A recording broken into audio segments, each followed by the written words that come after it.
Hello student, I am Sonam. Welcome back to my YouTube channel Apna Vidyalaya. आज के इस video में हम आप सभी को बताएंगे बेरोजगारी की समस्या और समाधान पे निबंध, जो आप सभी के क्लास 10th और 12th हिंदी के पेपर में आने वाला सबसे इंपॉर्टेंट निबंध है, जो इस बार 100% गारंटी की बिल्कुल पक्का आएगा। ठीक है, तो आप सभी को निबंध लेखन जो है कैसे करना है बोर्ड एग्जाम में, जिससे आपको पूरे के पूरे नंबर मिले। यानी टॉपर बच्चे कैसे लिखते हैं निबंध एग्जाम में, जिससे उनको टीचर खुश होकर पूरे फुल मार्क्स देते हैं और वो टॉपर बन जाते हैं हिंदी में।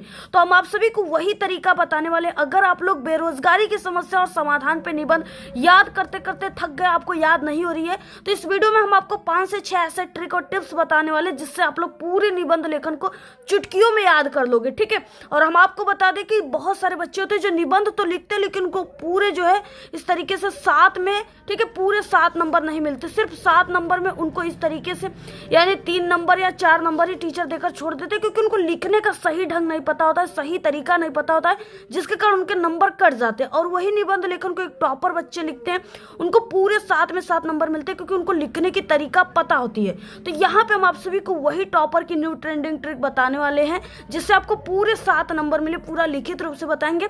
सबसे पहले आप लोग इस वीडियो को लाइक कर दीजिए, चैनल पे नहीं तो चैनल को सब्सक्राइब करके बेल आइकन को जरूर प्रेस कर दीजिए। इस वीडियो को आप लोग अपने सभी दोस्तों में जरूर शेयर कीजिए। यहाँ पे हमारे पास 2026 का बोर्ड पेपर हिंदी का, इसमें किस तरीके से क्वेश्चन आता है, कैसे आपको लिखना है। अगर आप लोग क्लास 10th में तो आपको कितने पेज निबंध लिखना है जिससे आपको पूरे 7 नंबर मिले। अगर आप लोग क्लास 12th में हो तो आपको कितने पेज लिखना है जिससे आपको पूरे 9 नंबर मिले। सभी चीजें हम आपको यहाँ पे बिल्कुल क्लियरली बताने वाले हैं। निबंध लेखन वाला जो क्वेश्चन होता है 30 नंबर पे आता है। निम्नलिखित विषयों में से किसी एक विषय पर निबंध लिखना 7 नंबर का क्वेश्चन है। यहाँ देखिए, बेरोजगारी की समस्या और समाधान, पर्यावरण प्रदूषण की समस्या और समाधान, भारत में आतंकवाद समस्या और समाधान, देश प्रेम। तो बाकी के 3 जो है ये निबंध लेखन, इससे पहले हमारे चैनल पे वीडियो बन चुकी है, आप लोग विजिट करके देख लीजिएगा। इस वीडियो के लास्ट में डिस्क्रिप्शन लगा देंगे, वहां से देख सकते हो। इस वीडियो में हम आपको बेरोजगारी की समस्या और समाधान पे निबंध बताएंगे, जो बहुत इंपॉर्टेंट है। आपको देखिए कैसे सबसे पहले स्टार्ट करना है। स्टार्ट करना बहुत जो है इंपॉर्टेंट होता है कि स्टार्ट करने की तरीका आपकी परफेक्ट होनी चाहिए। तो देखिए आपको स्टार्ट कैसे करना है। सबसे पहले ये निबंध लेखन है, तो आपको ऐसे निबंध लेखन लिखना है। प्रश्नोत्तर संख्या 30 नंबर डालना है, और उसके बाद निबंध किस पे लिखना है, तो बेरोजगारी की समस्या और समाधान। तो आपको इस टॉपिक को इस तरीके से लिख देना है। ठीक है, बेरोजगारी की समस्या और समाधान। उसके बाद देखिए आप सभी को ना सबसे पहले हिंदी कोटेशन से स्टार्ट करना होता है निबंध लेखन, क्योंकि ये जो हिंदी कोटेशन यानी एक तरह से आप लोग जो निबंध लिख रहे हो उससे रिलेटेड शायरी हिंदी में। ठीक है, ये एक तरह से आप लोग ऐसे समझिए। और ये जो होता है 2 लाइन की हिंदी कोटेशन आपके पूरे निबंध लेखन में 4 चांद लगा देता है। और टॉपर बच्चे इसी 2 लाइन से स्टार्ट करते हैं, जिसके कारण उनको पूरे अंक मिलते हैं। तो यहाँ देखिए आपको लिखना है, काले पेन से लिखना है और ऐसे कामा के अंदर लिखना है। खुशियों का कल ढूंढना होगा, बेरोजगारी का हल ढूंढना होगा, इस तरीके से लिखना है। उसके बाद यहाँ पे रूपरेखा पहला हेडिंग रहेगा, और इस रूपरेखा में आप सभी लोग इस पूरे निबंध लेखन को बनाते समय जितना भी आप लोग हेडिंग का यूज करोगे इसके अंतर्गत आएगा, वही आपको रूपरेखा में लिखना है।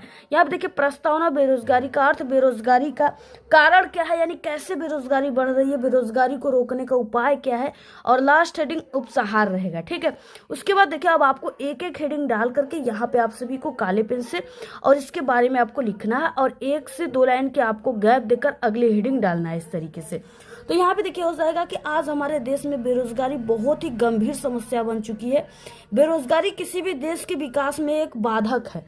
ठीक है, अब आपको समझ में आ रहा होगा कि ये जो बेरोजगारी है वो किस तरीके से बाधक है। ठीक है, और ये क्या चीज है, तो इसके नाम से स्पष्ट हो रहा है बेरोजगारी यानी बिना रोजगार के अगर कोई लोग है, कोई लोग शिक्षित है, कोई इंसान, ठीक है, व्यक्ति शिक्षित है, कोई भी जैसे यानी कि युवा हो गया वो शिक्षित है, लेकिन उसको रोजगार नहीं मिल रहा है। वो काम करने के लिए उत्सुक है, लेकिन उसको रोजगार नहीं मिल रहा है उचित दाम पे, तो वो क्या हो गया, बेरोजगार हुआ। वही चीजें यहाँ पे है। उसके बाद बेरोजगारी का अर्थ क्या होता है। देखिए बेरोजगारी का अर्थ है शिक्षा एवं योग्यता होते हुए भी व्यक्ति को उचित रोजगार न मिलना ही बेरोजगारी कहलाता है।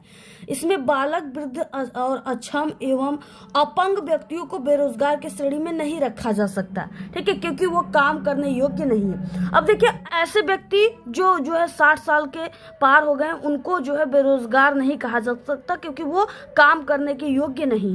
उसके बाद बालक हो गया, 14 साल से कम उम्र है अगर किसी भी बालक का, तो वो काम काम करने की श्रेणी में नहीं आएगा और वो बेरोजगार भी नहीं कहलाएगा। इसके अलावा अपंग, जैसे किसी भी अंग से कोई अपंग होता है ना, उसको दिव्यांग कहते हैं, तो ऐसे व्यक्ति को भी क्या है कि उसको इसमें बेरोजगारी की श्रेणी में नहीं रखा जा सकता। ऐसे व्यक्ति सिर्फ बेरोजगार कहलाते हैं जो क्या है कि बहुत ज्यादा पढ़े लिखे हैं और क्या है योग्यता उनके पास है, ठीक है, और जैसे वो क्या है, एक तरह समझे कि वो जो है यानी कि वो इंजीनियर की पढ़ाई पढ़े हुए हैं और उनको क्या है कि इंजीनियर वाली नौकरी नहीं मिल पाई, और वो क्या कर रहे हैं कि वो 1 से लेके 8 तक के स्कूलों में 3,000 4,000 की नौकरियों पे, ठीक है, पैसे पर पढ़ा रहे हैं, तो वो एक तरह से बेरोजगार कहलाएंगे क्योंकि उनको योग्यता के हिसाब से उनको काम नहीं मिला, ठीक है। तो यानी ऐसे व्यक्ति को बेरोजगार की श्रेणी में रखा जाता है। तो ये चीजें हो गया, ये फ्रंट पेजेस का पूरा स्क्रीनशॉट ले लीजिए आप लोग। पहला पेज को इस तरीके से ही आप लोग लिखना, ठीक है, और ऐसे ही लिखना, पूरा स्क्रीनशॉट ले लीजिए। इसके बाद देखिए अगले पेज में आपको लिखना, यहाँ पे देखिए बेरोजगारी का कारण क्या है, आखिरकार ये बेरोजगारी जो है वो किस तरीके से बढ़ रहा है, कैसे ये बढ़ रहा है।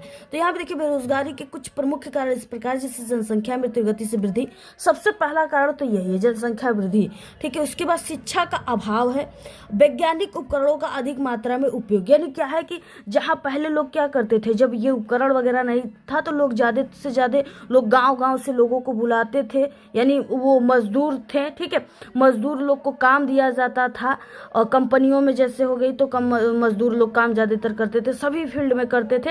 अब क्या है, जो मजदूर काम करते थे पहले, उसी चीज को अब मशीन कर रही है, तो मजदूर को कहाँ से मजदूरी दिया जाएगा, नहीं ना दिया जाएगा, उनको नहीं ना लगाया जाएगा काम में, क्योंकि वो जिस चीजों को 1 घंटे में कर रहे हैं वही मशीन जो है 10 मिनट में इसको कर देगी, तो मशीन से ही तो लोग कराएंगे उसको। बड़े बड़े फैक्ट्रियों में अब मशीन यानी काम कर रही है, ज्यादा लोग काम नहीं कर रहे हैं, तो उनको क्या है, रोजगार उनको नहीं मिल रहा है। अब मशीन काम कर रहा है तो लोग मशीन को पूछेंगे कि व्यक्ति को पूछेंगे, मजदूर लोग को पूछेंगे, नहीं ना पूछेंगे। तो वही कारण है यहाँ पे कि वैज्ञानिक उपकरण अधिक मात्रा में उपयोग, अनेक प्रकार की मशीनों का निर्माण अब हो गया है, बहुत कई प्रकार की मशीनें बन चुकी है, ठीक है, हर एक चीज में, हर एक फील्ड में मशीन काम कर रही है, लोग काम नहीं कर रहे हैं। भारी संख्या में शरणार्थियों का आगमन, मानसून की अनियमितता, श्रम की मांग एवं पूर्ति में असंतुलन एवं सरकारी नौकरियों में कमी इत्यादि। अब क्या है, सरकारी जो नौकरी है ना वो भी ज्यादा लोगों को नहीं मिल रही है, बहुत, यानी कि 100% में से सिर्फ 5% लोग को ही नौकरी मिल रही, बाकी के जो 95% है उनको नौकरी नहीं मिल रही है, तो जो है नौकरियों में कमी है। उसके बाद बेरोजगारी को रोकने का उपाय, ठीक है, एक हेडिंग पूरा हो रहा है, 102 लाइन की गैप देकर अगला हेडिंग डालना है। अब देखिए बेरोजगारी को रोकने के लिए निम्न तरीकों को अपनाना चाहिए। पहला, जनसंख्या वृद्धि पर नियंत्रण करना चाहिए। दूसरा, परिवार नियोजन को विस्तारित करना चाहिए, गांव में ना कैंप लगा करके लोगों को जागरूक करना चाहिए परिवार नियोजन के बारे में, यानी कि माता पिता और उनके सिर्फ 2 बच्चे रहे, हम 2 हमारे 2 होना चाहिए, ठीक है, इसके बारे में विस्तारित करना चाहिए। और उसके बाद शिक्षा को विकसित करना चाहिए, ठीक है, कुटीर उद्योगों का विकास करना चाहिए, यानी कुटीर उद्योगों का विकास करना का मतलब क्या हो गया, जैसे गाँव में लोग मुर्गी पालन करते हैं ना, मुर्गी पालन, दोना पत्तल जो होता है उसको बनाने के लिए कुछ छोटी मोटी कंपनियां रखी जाए, डिस्पोजल ग्लास वगैरह, जिससे क्या है कि उसमें गांव के जो भी जो काम करने की इच्छा रखते हैं वो जाकर के काम कर सकते हैं, उनको पैसे मिलेंगे वहाँ पे। विकास करना, देश में व्यापक स्तर पर औद्योगिकरण शुरू करना, कृषि विकास के साथ, ठीक है, पशुपालन तथा मुर्गी पालन को विकसित करना, सड़कों का निर्माण, मनरेगा को सुचारू रूप से चालू रखना इत्यादि है। इसके बाद देखिए सबसे लास्ट हेडिंग यहाँ पे उपसंहार रहेगा, जिसमें आपको अपनी विचार देना होता है कि हम सभी लोग मिलकर के किस तरीके से ये जो बेरोजगारी है इसको हम लोग कम करेंगे। तो देखिए उपसंहार में आपको लिखना है कि बेरोजगारी को दूर करने के लिए हमें एकजुट होकर प्रयास करना चाहिए एवं कम दरों पर काम नहीं करना चाहिए। ये हमें स्वयं का छोटा धंधा शुरू करके लोगों को रोजगार देना चाहिए। यानी क्या है, यहाँ पे क्या कहा गया है कि यहाँ पे हमें एकजुट होकर के प्रयास करना चाहिए एवं कम दरों पर काम नहीं करना चाहिए। जैसे क्या है कि बहुत ज्यादा मजदूर आ जाते हैं ना, बहुत सारे लोग आ जाते हैं काम करने के लिए। जैसे हम एक तरह से आपको एग्जांपल देते हैं, जैसे कोई मिर्च की खेती किया हुआ है। अब मिर्च की खेती में क्या है कि जो मिर्च तोड़ने वाली महिलाएं होती हैं वो क्या करती हैं कि उनको 200 रुपये, 300 रुपये, 250 रुपये पर काम दिया जाता है। ठीक है, तब जिस दिन क्या है कि बहुत ज़्यादा महिलाएं आ जाती है मजदूरी करने के लिए, तो वहाँ पे किसान क्या करते हैं, लोगों की संख्या को देख करके जहाँ 300 रुपये रेट थी वहाँ पे वो 200 रुपये में ही कहते हैं कि लोगों को चलो मिर्च तोड़ने चलो।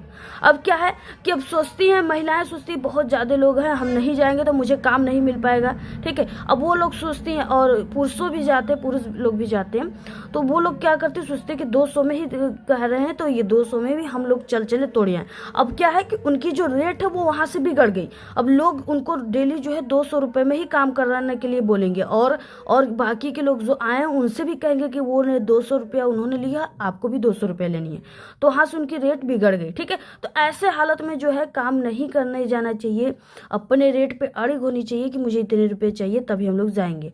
तो यहाँ पे वही चीज़ यहाँ पे कहा गई कि हम कम दरों पर काम नहीं करना चाहिए, हमें स्वयं का एक छोटा धंधा शुरू करके लोगों को रोजगार देना चाहिए। जैसे क्या है, हमने आपको बताया कि गांव-गांव में लोग यानी कुटीर उद्योग करना चाहिए, मुर्गी पालन करनी चाहिए।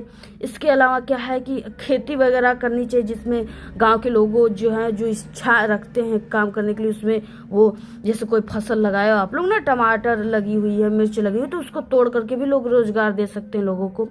गांव-गांव में ये जो गोलगप्पे चाट के वो पत्तल होते हैं ना, उसमें दोना, वो भी बस बनाने की छोटी मोटी मशीन बैठवा लेना चाहिए, जिसमें लोगों को रोजगार देना चाहिए। अनेक ऐसे बहुत सारी चीज़ें हैं जिसमें लोगों को छोटे मोटे रोजगार करके कोई अगर कर लेता है, जिसके पास थोड़ा बहुत पैसे है, तो उसके बाद वो कंपनी वगैरह छोटा बहुत मशीन वगैरह बैठा देगा, तो उसमें लोग जो है गांव के जितने भी इच्छुक हैं जो काम करने के लिए चाहते हैं, तो वो जा करके सक्षम है तो वो कर सकते हैं। ठीक है, ऐसी चीज़ें करनी चाहिए जिससे बेरोजगारी जो है वो कम हो जाएगी। और इसके बाद देखिए यहाँ पे होना चाहिए, तथा बहुत ज़रूरत पड़ने पर मशीनों का उपयोग करना चाहिए, ज़्यादा से ज़्यादा मजदूरों को रोजगार देना चाहिए। इन सब तरीके से हम बेरोजगारी की समस्या को दूर कर सकते हैं, यही चीज़ें हैं। ठीक है, अब देखिए बेरोजगारी के कारण क्या है, लोग जो है पढ़े लिखे होते हुए भी और शिक्षित होते हुए भी वो काम उनको नहीं मिल रहा है। ऐसे में लोग क्या कर रहे हैं कि अपने जीविकोपार्जन के लिए लोग अनेक प्रकार की चीज़ें कर रहे हैं, लोग यानी डकैती डाल रहे हैं, चोरी कर रहे हैं, किसी को मार पीट दे रहे हैं पैसे के लिए। ठीक है, अब इस तरीके का जो है अहिंसा पूर्वक भाव उनके अंदर उत्पन्न हो जा रही है। लोग सोच रहे हैं अगर हम कमाएंगे नहीं, हमारे पास पैसे नहीं आएंगे किसी भी तरीके से, तो परिवार कैसे चलेगी।